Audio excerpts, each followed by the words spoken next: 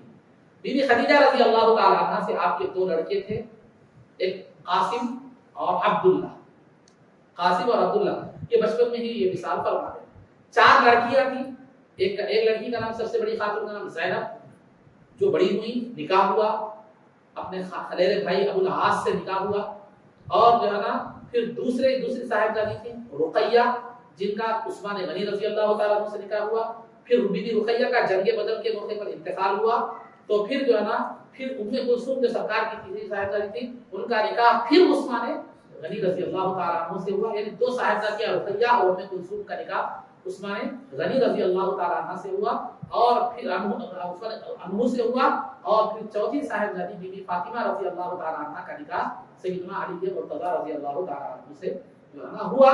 یہ 4 صاحبزادیاں بڑی ہوئی, صاحب اولاد بھی ہوئی, اور سرکار کا سلسلہ نسب بی بی فاطمہ رضی اللہ تعالیٰ عنہ سے جو ہے نا یہ جاری ہوا دنیا میں. یہ 4 صاحبزادیوں کی مختصر بات تھی, پھر ان کی اولاد پھر کی تفصیلات الگ ہے, وہ چیزیں الگ ہیں. تو بی بی سرکار کی جملہ اولادیں 7 تھی, 3 لڑکے 4 لڑکیاں. ایک لڑکے ابراہیم جو تھے وہ ماریہ قبطیہ وادی سے تھے. باقی کے 6 اولادیں بی بی خدیجہ رضی اللہ تعالی عنہا سے تھی, جن میں بچے جو 3 کے 3 لڑکے تھے وہ بچپن ہی میں انتقال کر گئے. لڑکیاں بڑی بھی ہوئی, نکاح بھی ہوئی, صاحب اولاد. بی بی خدیجہ رضی اللہ تعالی عنہا کے نکاح کے بعد سرکار دو عالم صلی اللہ علیہ وسلم غمزدہ اور پریشان رہنے لگے. تو خولہ بنت حکیم جو ہے نا نے پوچھا کہ یا رسول اللہ کیا بات ہے, آپ غمزدہ جو ہے نا رہتے ہیں, پریشان رہتے ہیں. تو سرکار نے فرمایا بچوں کی پرورش کا معاملہ ہے, گھریلو انتظام کا معاملہ ہے, اس لیے مجھے ذرا پریشان ہوئے.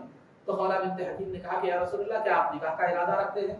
تو سرکار نے فرمایا ہاں نکاح کا ارادہ ہے.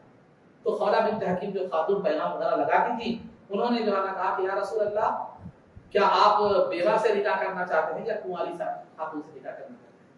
بیوہ سے اگر چاہتے ہیں تو سودا بنت زمعہ موجود ہے, اگر کنواری سے نکاح کرنا چاہتے ہیں تو آپ کے یار غار ابو بکر صدیق رضی اللہ تعالیٰ کی صاحبزادی بی بی عائشہ بنتے ہیں. تو سرکار نے فرمایا, ابھی بھی سرکار نے فرمایا کہ کنواری ہونا ہوگا. فرمایا دونوں کے پاس بھی پہلا پیغام بھیجو, جو اللہ کے مقدر میں رکھا وہ ہوگا. اور یہاں ایک بات میں بتلاتا چلو, سرکار دو عالم صلی اللہ علیہ وسلم نے خود کا بھی جو نکاح فرمایا یا اپنی صاحبزادیوں کا بھی جو نکاح فرمایا. حدیث شریف ابو سعید خدری رضی اللہ تعالیٰ عنہ کی حدیث شریف ہے کہ سرکار دو عالم صلی اللہ علیہ وسلم نے فرمایا کہ میں نے جب تک اپنا یا اپنی بیٹیوں کا نکاح اس وقت تک نہیں کیا جب تک کہ جبریل امین کے ذریعے سے اللہ کا حکم نہ آئے کہ ان کا نکاح ان سے کرو، ان سے کرو۔ سبحان اللہ۔ تو لہذا وہ خاتون جو تھی بنت خولہ بنت حکیم، وہ گئی سودا رضی اللہ تعالیٰ عنہ، سودا بنت زمعہ، یہ ذرا اونچی پوری خاتون تھی، بھاری بھرکم جسم تھا، مگر بڑی عقلمند اور بڑی عقلمند باتیں کرنے والی تھی، سرکار کو بڑی عقلمند باتوں کے ساتھ ہنسایا بھی کرتی۔ تو خولہ بنت زمعہ کے پاس گئی، انہوں نے کہا کہ سرکار آپ سے نکاح کرنا چاہتے ہیں، تو انہوں نے کہا مجھے کوئی اعتراض نہیں ہے، میں راضی ہوں، لیکن میرے باپ سے پوچھو۔ باپ کے پاس گئی، باپ سے پوچھی تو انہوں نے کہا ٹھیک ہے، یہ بہترین کوکو ہے، بہترین جوڑا ہے، میں بھی راضی ہوں۔ اس طرح خولہ بنت جو ہے نا حکیم سے، یہ سودا بنت زمعہ سے سرکار دو عالم صلی اللہ علیہ وسلم کا دوسرا نکاح ہوا، اور سودا بنت زمعہ بھی جو ہے نا سرکار دو عالم صلی اللہ علیہ وسلم قریش خاندان قریش سے تھی۔ ان کا نکاح سرکار دو عالم صلی اللہ علیہ وسلم کے داداؤں میں لوئی بن غالب سے ملتا تھا، سلسلہ نسب کا شجرا جا کر وہاں ملتا تھا۔ تو لہذا یہ سودا بنت زمعہ کا نکاح، دوسرا نکاح سرکار سے ہوا، اور سودا بنت زمعہ رضی اللہ تعالی عنہا کو سرکار نے ایک مرتبہ کسی وجہ سے طلاق بھی دینا چاہا، بس روایتوں میں آتا ہے کہ دیا بھی، لیکن جو ہے سودا بنت زمعہ نے کہا یا رسول اللہ مجھے طلاق مت دیجیے، جو ہے نا میں حشر میں آپ کی زوجہ کی حیثیت سے اٹھنا چاہتا ہوں۔ سرکار نے جو ہے نا طلاق دینے کا ارادہ ترک کر دیا، یا جس روایت میں دینے کا طلاق دینے کا ذکر ہے رجوع فرما دیا۔ تو میرے آپ نے کہا کہ میں بوڑھی ہو چکی ہوں، میری جو باری کا دن مقرر ہے آپ نے مقرر فرمایا ہے، وہ میں اپنی بی بی عائشہ کے حوالے کرتی ہوں۔ تو اس طرح بی بی عائشہ وہ خاتون تھی ازواج مطہرات میں جن کو 2 دن 2 رات سرکار کی باریاں نصیب تھیں۔ تو الغرض عزیزان محترم، سودا بنت زمعہ سے نکاح ہوا، اور سرکار دو عالم صلی اللہ علیہ وسلم کے وصال کے بعد بھی یہ باحیات رہی۔ راجح قول کے مطابق، مضبوط قول کے مطابق 54 ہجری میں آپ کا انتقال ہوا۔ 54 ہجری میں آپ کا انتقال ہوا، جنت البقیع میں کیا ہوئے آپ دفن ہوئے۔ 54 ہجری میں آپ کا جو ہے نا انتقال ہوا، کس کا؟ سودا بنت زمعہ۔ سرکار کا 11 ہجری میں انتقال ہوا، اور سودا بنت زمعہ کا 54 ہجری میں انتقال ہوا۔ اس کے بعد سودا بنت زمعہ کے نکاح کے ساتھ ہی بہت کم وقفے میں پھر وہی خاتون خولہ بنت حکیم سیدنا ابو بکر صدیق رضی اللہ تعالیٰ عنہ کے پاس گئی، جا کر جو ہے نا کہا کہ سرکار آپ کی صاحبزادی بی بی عائشہ سے نکاح کرنا چاہتے ہیں، اور بی بی عائشہ سے نکاح کا حکم بھی اللہ رب العزت کا حکم تھا۔ اللہ نے جبریل امین کو جو ہے نا حکم دیا تھا کہ بی بی عائشہ سے نکاح کرے سرکار، اور جو ہے نا بی بی عائشہ کی تصویر بھی بتائی گئی تھی جبریل امین کے ذریعے سے سرکار۔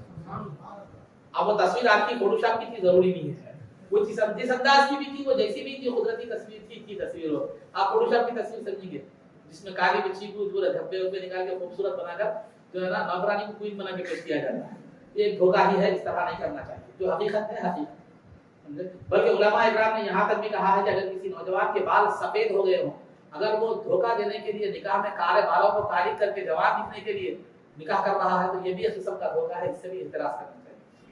تو میرا کہ فوٹو شاپ کا استعمال جو ہمارے پاس ہو رہا ہے وہ درست نہیں ہے، ضمن بات علیہ تو بتا، جو حقیقت ہے جو ہے وہ بتا دیجیے، اگر مقدر میں ہے تو ہوگا، نہیں تو نہیں ہوگا، مقدر میں نہیں ہے تو آپ کی کوئی بھی تدبیر کام نہیں آتی، مقدر میں ہے تو آپ کچھ بھی جو ہے نا نہ کریں، تب بھی اللہ رب العزت جوڑ دے گا۔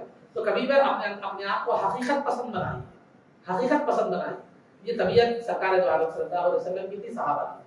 تو بہرحال عزیزان محترم، تو ابو بکر صدیق رضی اللہ تعالیٰ عنہ کے پاس جب گئی خولہ بنت حکیم، تو ابو بکر صدیق رضی اللہ تعالیٰ عنہ مطعم بن عدی نامی ایک شخص تھا جو غیر مسلم تھا، ابھی اعلان نبوت کا جو ہے نا زمانہ نبوت وغیرہ جو ہے نا ابھی نہیں آیا تھا، تو مطلب ابھی کوئی اسلام زیادہ عام نہیں ہوا تھا، زیادہ پھیلا نہیں تھا، تو ابو بکر صدیق رضی اللہ تعالیٰ عنہ نے پہلے ہی اعلان نبوت وغیرہ سے پہلے ہی اپنی صاحبزادی کا جو ہے نا پیغام بات دے دی تھی نکاح کی، مطعم بن عدی کے بیٹے جبیر نکاح کی بات دے دی تھی، وعدہ کر دیا تھا۔ تب یہ خولہ بنت حکیم جب سرکار کا پیغام لے کر ابو بکر صدیق رضی اللہ تعالیٰ عنہ کے پاس گئی، تو ابو بکر صدیق رضی اللہ تعالیٰ عنہ نے کہا کہ میں نے وعدہ کر دیا ہے مطعم کے بیٹے جبیر کو دینے کا، میں وعدے کی خلاف ورزی نہیں کر سکتا۔